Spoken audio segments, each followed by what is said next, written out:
오늘 우리에게 주신 하나님의 말씀 예레미야 28장 1절에서 17절까지 말씀입니다.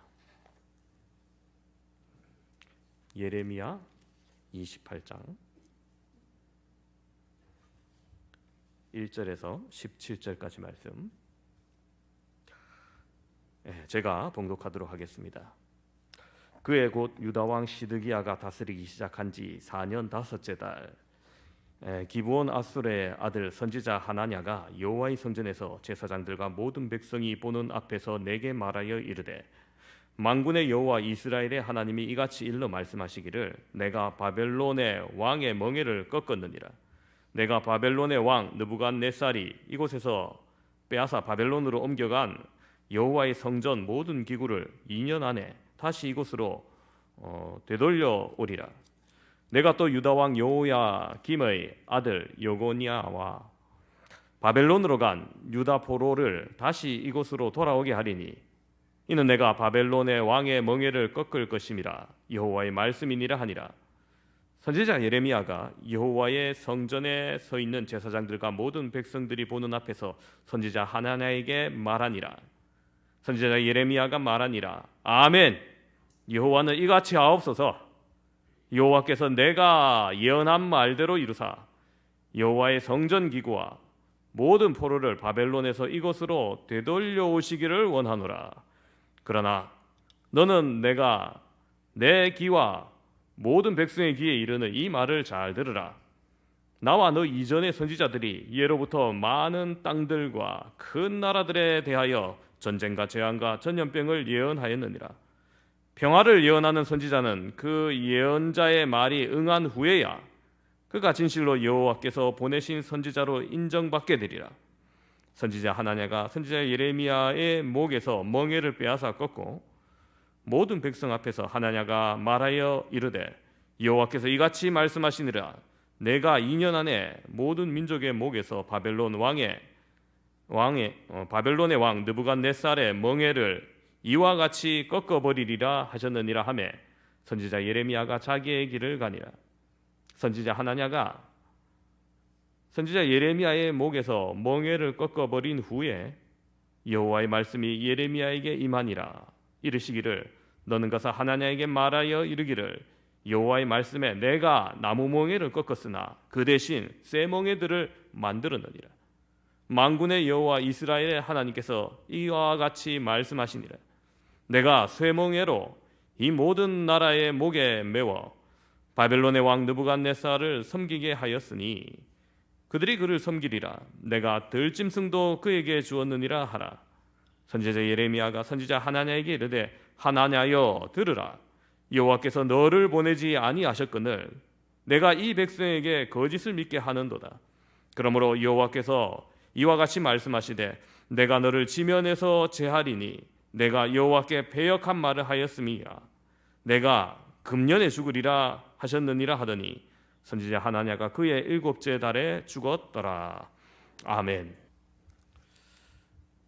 예전에 우리 교회 모 권사님께서 가방을 손수 짜가지고 투명 비닐 재질로 마무리까지 아주 멋지게 만드셔서 우리 집 사람에게 선물로 주신 것을 보았습니다. 야, 실력도 대단하고 만든 정성도 대단하다 싶었는데 눈에 확 들어오는 게 모 회사의 명품 상표까지 딱 달려있는 거예요. 물론 그거 보고 이거 명품 샵에서 구매했구나 아무도 속지는 않을 겁니다. 수제로 만든 제품이 명품 마냥 값어치가 있기를 소망하는 마음이라 생각하면 그냥 귀엽게 웃을 정도예요. 세상 모든 거짓이 그 정도 귀여운 정도만 되었으면 참 좋겠습니다만은 반대로 참 끔찍한 결과를 초래하는 거짓이 참 많습니다.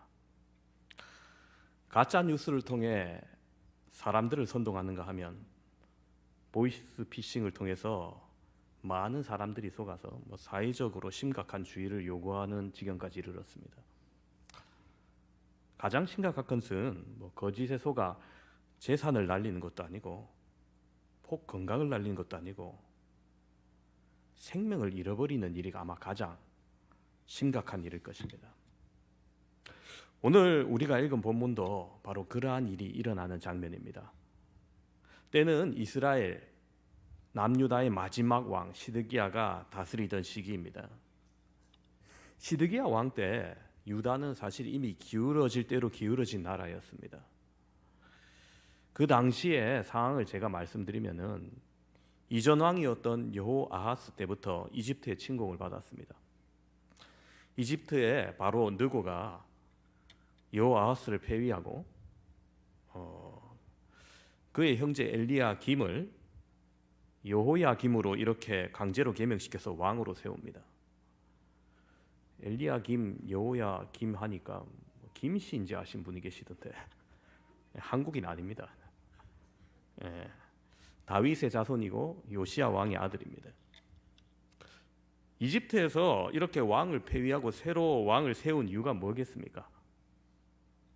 우리에게 충성하고 조공을 바치라는 것이죠. 그래서 여호야김은 그렇게 공물을 바치기 위해서 백성들에게 중한 세금을 매겼습니다.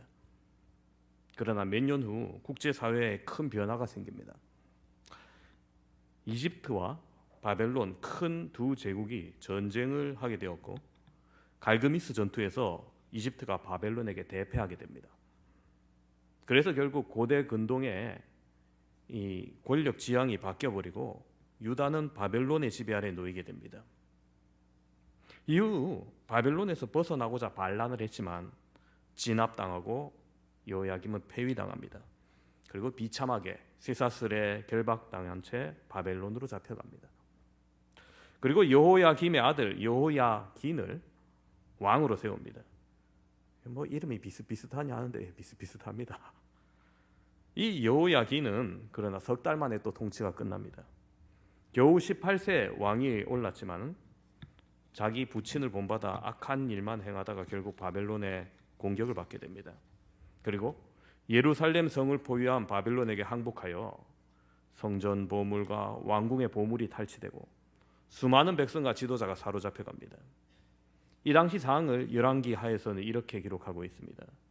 열왕기하 24장 12절 이하는 이렇습니다. 유다 왕 여호야긴이 그의 어머니와 신복과 지도자들과 내시들과 함께 바벨론 왕에게 나아가매 왕이 잡으니 때는 바벨론 왕 8째 해이라. 그가 여호와의 성전의 모든 보물과 왕궁의 보물을 집어내고 또 이스라엘의 왕 솔로몬이 만든 것 곧 여호와의 성전의 금그릇을 다 파괴하였으니 여호와의 말씀과 같이 되었더라. 그가 또 예루살렘의 모든 백성과 모든 지도자와 모든 용사 10,000명과 모든 장인과 대장장이를 사로잡아가매 비천한 자 외에는 그 땅에 남은 자가 없었더라. 여러분, 왕과 그 어머니 친족들이 잡혀갈 정도입니다. 신복들과 지도자들이 바벨론에 잡혀갑니다. 성전과 왕궁의 보물들이 탈취되고 뭐 젊은이들이라도 남아 있어야 될 거 아니에요. 용사 10,000명이 잡혀갑니다. 장인과 대장장이가 잡혀갑니다. 그 땅에 남은 자가 별로 없었다. 뭐 비천한 자 외에는 없었다고 말합니다. 이렇게 나라가 완전히 기울어질 대로 기울어지고 세움받은 왕이 마지막 왕 시드기야입니다. 국력은 이미 미약하고 지도자는 부족하고 키울 용사들과 대장장이 기술자들은 다 빼앗긴 상태입니다. 그러나 시드기야는 그 상황에서도 하나님께 돌이켜 회개하지 아니합니다. 이전 왕처럼 하나님 보시기에 악을 행하고 있었습니다.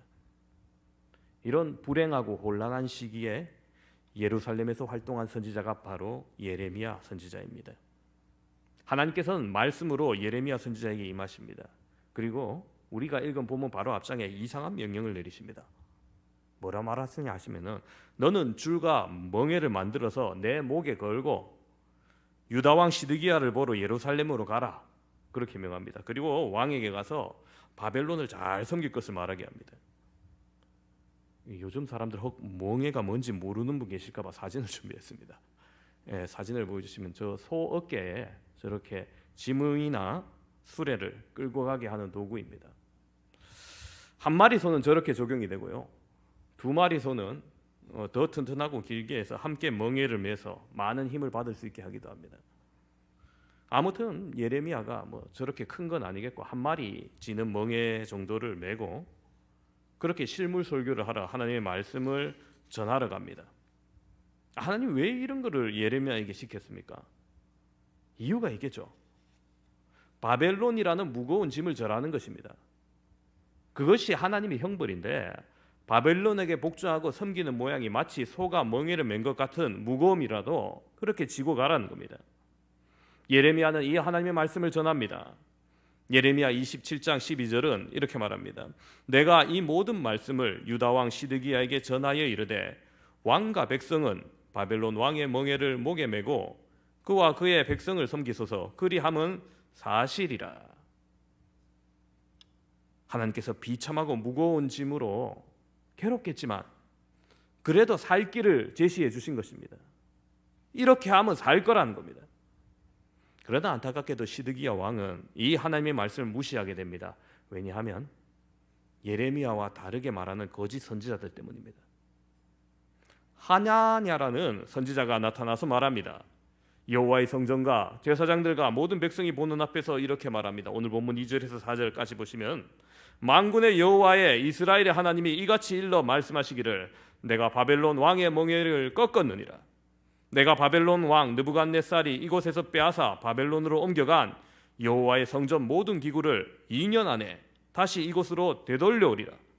내가 또 유다 왕 여호야김의 아들 여고니아와 바벨론으로 간 유다 모든 포로를 다시 이곳으로 돌아오게 하리니 이는 내가 바벨론 왕의 멍에를 꺾을 것임이라 여호와의 말씀이니라 하시리라.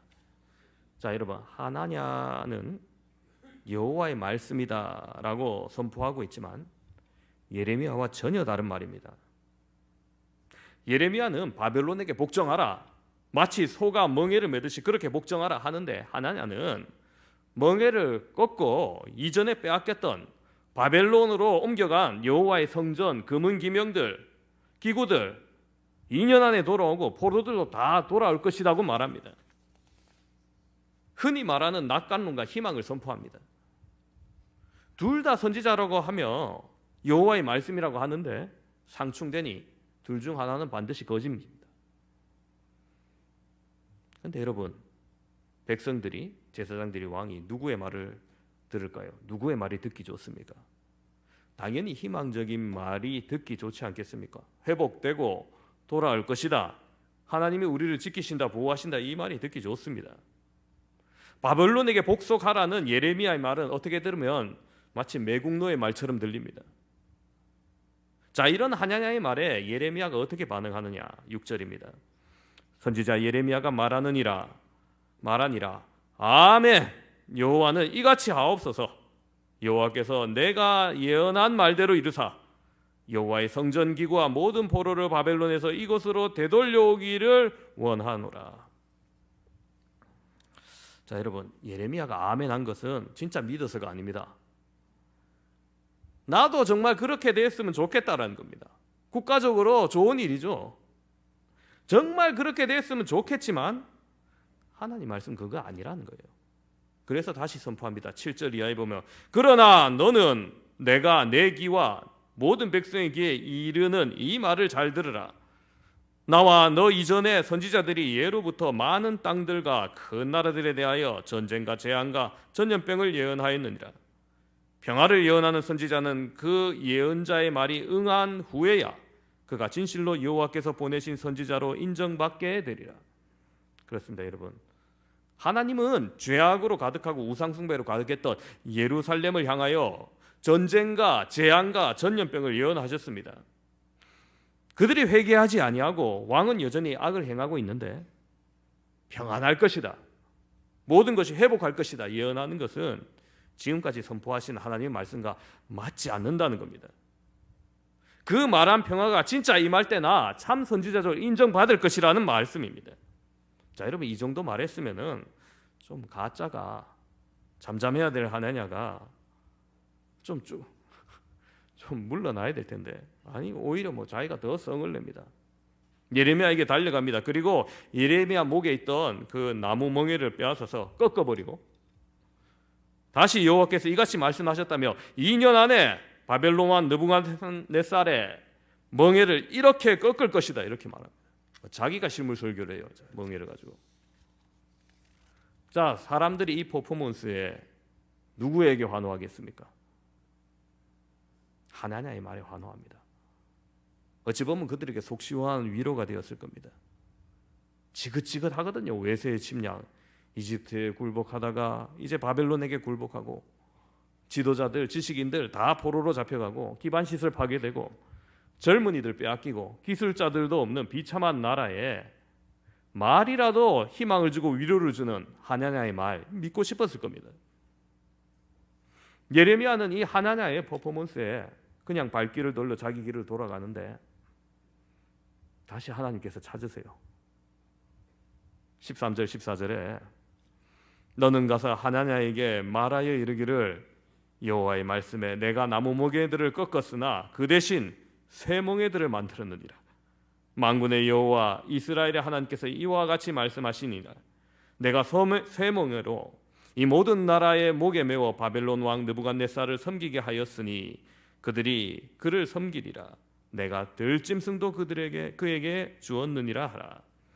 자, 여러분, 하나님이 명령하시니까 하는 수 없이 예레미야 선지자가 다시 하나냐에게로 그 광장으로 갑니다. 아무도 환영하지 않고 아무도 지지하지 않아도 결국 하나님의 말씀을 전할 수밖에 없는 것이 선지자의 사명이에요. 그가 다시 돌아가서 하나냐에게 말합니다. 그것이 15절 중반부터 16절까지입니다. 하나냐여 들으라. 여호와께서 너를 보내지 아니하셨거늘 내가 이 백성에게 거짓을 믿게 하는도다. 그러므로 여호와께서 이와 같이 말씀하시되 내가 너를 지면에서 제하리니 내가 여호와께 배역한 말을 하였습니다. 내가 금년에 죽으리라 하셨느니라 하더니. 그렇습니다, 여러분. 하나냐는 하나님께서 보내신 선지자가 아니라는 겁니다. 보내지 않은 선지자입니다. 그가 여호와의 말씀이다라고 외쳤지만은 그것은 결코 하나님의 말씀이 아니었습니다. 자의적으로 자기 생각으로 하나님의 말씀을 해석하고 전하는 거짓말장이었습니다. 결국 예레미야 선지자의 경고대로 겨우 두 달 후에 하나냐는 죽고 맙니다. 오늘 이곳에서 함께 예배드리는 사랑하는 성도 여러분, 우리는 이 예레미야서의 사건을 통해서 무엇을 교훈받아야 될까요? 여러분, 그렇습니다. 하나님의 말씀을 거짓으로 전하는 자를 경계하고 바른 분별력이 필요하다는 것입니다. 예레미야 때나 오늘이나 하나님의 말씀을 거짓으로 전하는 사람들이 있습니다. 바로 이단입니다. 하나님의 말씀인 성경을 인용하면서도 자의적이고 문자적으로 해석하며 원래 그 뜻과 의도와 반하여 가르쳐 결국 교주의 역할을 하는 인간을 섬기게 하는, 영혼을 사냥하는 이단들이 한국에 너무 많이 있습니다. 6월 첫째 주인 오늘은 총회에서 정한 이단 경계주일입니다. 오늘날 하나냐와 같이 자신의 말을 하나님의 말씀이다라고 선포하고 영혼을 미혹하는 자들로 인하여 얼마나 많은 사람들이 구원받지 못하고 죽음의 길로 향하게 되는지 그 피해가 이루 말할 수 없습니다. 여러분, 듣기 좋은 말이 진리가 아닙니다. 하나냐의 말은 듣기 좋은 말이었습니다. 위로의 말이고 희망의 말이었습니다. 그러나 진리가 아니었습니다. 하나님의 말씀이 아닙니다. 그때까지 이어왔던 많은 선지자들이 전한 말씀과 분명히 달랐다면 사람들이 이것이 정말 하나님의 말씀인가 생각해보고 분별해야 했습니다. 그러나 안타깝게도 그들에게는 이런 영안이 없었습니다. 오늘날도 마찬가지입니다. 혹 이 자리에 이거 뭐 2단이든 3단이든 뭐 목사를 부르고 십자가 있으니까 비슷하구만, 아무 때나 다니면 되겠구만 하고 생각하는 그런 위험한 생각을 가진 분들은 없기를 바랍니다. 오늘 하나냐가 어떻게 되었습니까? 2달 만에 죽게 됩니다. 하나님의 말씀을 바르게 선포한 예레미야를 회방하고 사람들을 미혹하게 하여 결국 하나님의 말씀에서 떠나게 한 그 죄는 그토록 빠르고 중하게 심판을 받은 겁니다. 여러분, 이단은 반드시 저주를 받게 됩니다. 갈라디아서 7장 1절 9절을 말합니다. 만일 누구든지 너희가 받은 것 외에 다른 복음을 전하면 저주를 받을지어다. 여러분, 여기서 저주를 받을지어다라는 말씀은 하나님으로부터 버림을 받게 될 것이다. 하나님께서 처리할 것이다. 이런 뜻입니다. 그 엄격하고 단호하심이 어느 정도냐? 누구든지라는 겁니다. 혹 하늘로부터 온 천사라도 그러하다는 겁니다. 이단이 엄벌에 처하게 될 것을 말씀해 주시는 겁니다. 그러니까 여러분, 이단을 쫓는 자나 가르치는 자나 그저 어떤 주장이나 사상의 문제로 끝날 이야기가 아니라는 겁니다. 하나님의 엄중한 징벌이 따른다는 것을 알아야 됩니다. 그래서 히브리서 10장 29절을 보면 이렇게 말합니다. 하물며 하나님의 아들을 짓밟고 자기를 거룩하게 한 언약의 피를 부정한 것으로 여기고 은혜의 성령을 욕되게 하는 자가 당연히 받을 형벌이 얼마나 무겁겠느냐 너희는 생각하라. 그렇습니다. 여러분, 출애굽 시절 광야에서도 마찬가지입니다. 하나님의 말씀을 거역하고 따르지 않던 자들에 대해서 하나님께서는 분명히 선포하셨습니다. 민수기 14장 30절에 여분네 아들 갈렙과 눈의 아들 여호수아 외에는 내가 맹세하여 너희에게 살게 하리라 한 땅에 결단코 들어가지 못하리라. 그렇습니다. 출애굽 1세대는 아무도 못 들어갑니다. 여호수아와 갈렙을 제외하고. 왜 그렇습니까? 하나님의 약속의 말씀을 믿지 못하고 회방하고 선동한 자들 때문에 한 명도 가나안 땅에 들어갈 수 없음을 확인시켜 주신 겁니다. 결국 그 선동에 다 따랐기 때문입니다. 그러니까 마찬가지로 하나님의 말씀인 복음을 훼손하고 거짓으로 가르치고 따르는 자들 용서할 수 없는 것입니다. 베드로 사도는 이단의 어리석음에 대하여 이렇게 말합니다. 그들은 멸망하게 할 이단을 가만히 끌어들여 자기들이 사신주를 부인하고 임박한 멸망을 스스로 취하는 자들이라. 그렇습니다. 즉 이단은 스스로 저주의 길을 택한 사람들입니다. 이런 점에서 볼 때 이단에 대한 적절한 대응은 여러분 성도들을 저주로부터 구해내고자 하는 그 사랑에 근거해야 됩니다. 다시 말해서 단순히 다르다, 너희가 우리와 다르다 배척해야 된다는 그런 차원이 아니라 교회를 지키며 성도를 보호하고자 하는 간절한 기도와 사랑의 자세가 되어야 된다는 겁니다. 왜냐하면 여러분 이단이 결코 쉽게 사라지거나 물러가지 않습니다. 집요하고 교활해요. 지난날 결코 짧지 않은 이단의 역사들이 이를 증명합니다. 여러분 오래된 몇백 년 된 이단들 많거든요. 몰몬교니 여호와의 증인이니. 여러분 교주가 죽어도 여전히 연결돼요. 저 신천지에 이만희 죽는다 해서 신천지 싹 사라지진 않을 겁니다. 또 다른 제2의 교주가 나타나고 교리 바꾸고 이런 일들이 분명히 있을 거예요. 물론 많은 사람들이 그때 떨어져 나가겠지만 아마 꽤 많은 세력들은 그래도 붙어 있을 겁니다. 초대교회도 보면은 구원은 특별한 영적 지식이 있어야 된다고 속였던 영지주의자들, 특정한 성경만이 절대성을 갖는다고 주장했던 말시온파도 있을 거예요. 예언을 중시하며 시한부 종말론을 외쳤던 몬타누스파 등이 있었습니다. 이 시대도 이름은 바뀌었지만 이런 류의 이단들은 때를 가리지 않고 나타나 주의 백성을 미혹합니다. 인내심을 가지고 이단으로부터 복음과 교회를 지키고자 하는 단호한 마음을 가져야 됩니다. 이것은 성경의 권위를 지키고 복음을 보존케 하고자 하는 교회와 성도들의 당연한 의무와 사명이 아닐 수 없습니다. 결론적으로 우리는 이단에 대해서 어떻게 해야 되냐? 베드로전서 5장 8절에 이렇게 말합니다. 근신하고 깨어라. 너희 대적 마귀가 우는 사자같이 두루 다니며 삼킬 자를 찾는다 말합니다. 이단은 사단의 하수인으로서 시대를 초월해서 나타납니다. 굶주려 우는 사자처럼 주의 백성을 무차별적으로 공격해옵니다. 깨어있지 않으면 먹히게 되는 이치입니다. 따라서 이단이 단순히 서로 다른 생각을 가진 사람들이 아니라 사단의 세력이라 그 도구라는 사실을 분명히 알아야 됩니다. 말씀이 명하신 대로 근신하고 깨어 있어야 됩니다. 그래서 깨어 분별하고 경계하고 거부하고 피해야 할 사단의 세력임을 명심하시기 바랍니다. 여러분 그렇다면 건전한 개인의 신앙의 성숙과 이단을 경계하기 위해서 우리가 어떻게 해야 됩니까? 내가 어떻게 해야 됩니까? 이런 질문이 나올 수 있죠.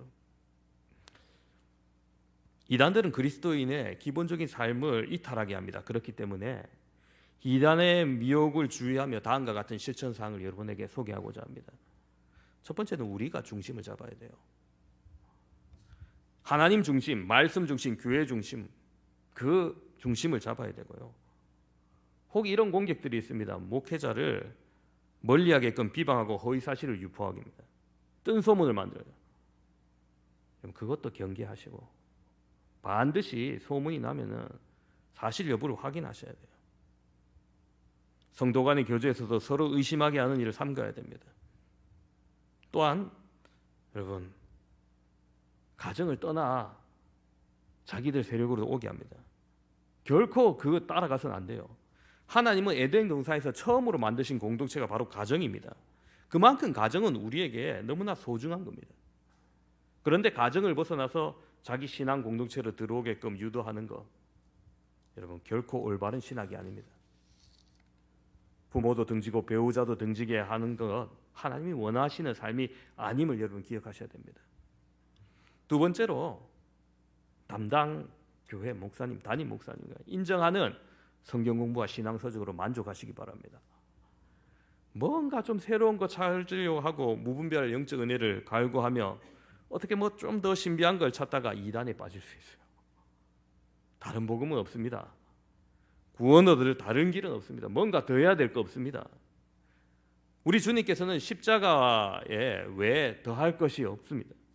만약 그러하다면 예수님께서 십자가에 올라가신 이유가 없는 겁니다. 십자가는 완벽한 구원과 사랑이며 우리의 노력과 공로가 더할 것이 없는 하나님 주신 완벽한 은혜인 겁니다. 그러기에 기쁜 소식 복음인 겁니다. 혹 더 알고 싶어서 신앙 서적을 찾을 때 여러분 읽기 전에 꼭 목회자에게 카톡이나 문자 얼마나 좋아요. 요즘 착각 찍어서 보내면 되지 않습니까? 아니면 목소리라도 구두라도 확인하시기 바랍니다. 부끄러워하지 마시고 꼭 식당 가면 제 앞에 아무도 안 앉으려고 그래요. 저도 부끄럽습니다. 근데 부끄러워하지 마시고 여러분 이렇게 꼭 확인하세요.